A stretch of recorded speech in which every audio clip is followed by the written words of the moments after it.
4 years after the death of Mahsa Amini sparked one of the largest uprisings in Iran's history, the country is once again witnessing unrest on its streets.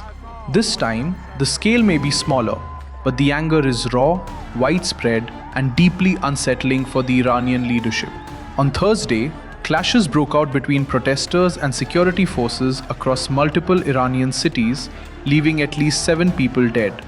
What began as economic protests has quickly evolved into something far more political. The immediate trigger was economic collapse. The protest began on December 28th when shopkeepers and traders stepped out to protest the sharp fall of the Iranian rial and skyrocketing prices. Inflation has crossed 42%. Food prices have surged by over 70%. Essential medicines now cost nearly 50% more than last year. The rial is trading at record lows, over 1.3 million to $1 in the open market. For many Iranians, daily survival has become a struggle. As one protester put it bluntly, this is a hunger revolution. This is a bread revolution.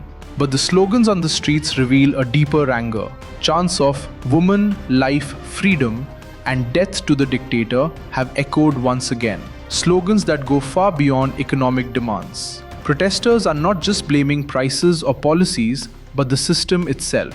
From students and women's rights activists to traders and unemployed youth, the message is clear. Frustration has hardened into rejection of the ruling order under Supreme Leader Ayatollah Khamenei.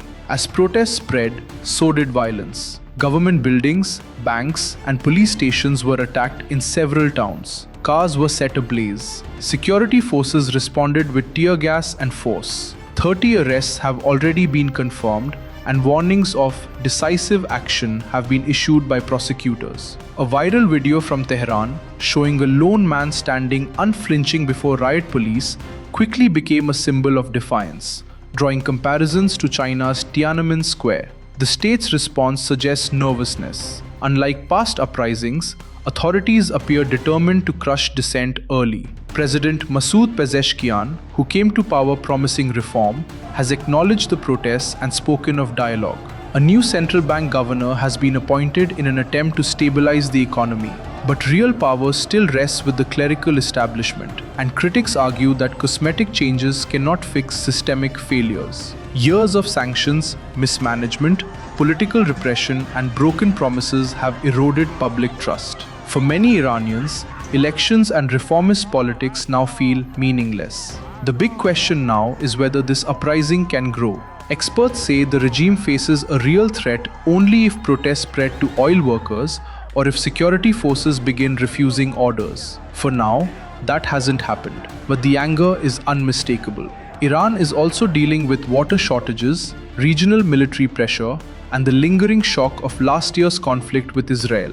Many Iranians fear another external war and say life has become too uncertain to plan even weeks ahead. This may not be Iran's breaking point yet, but it is another warning.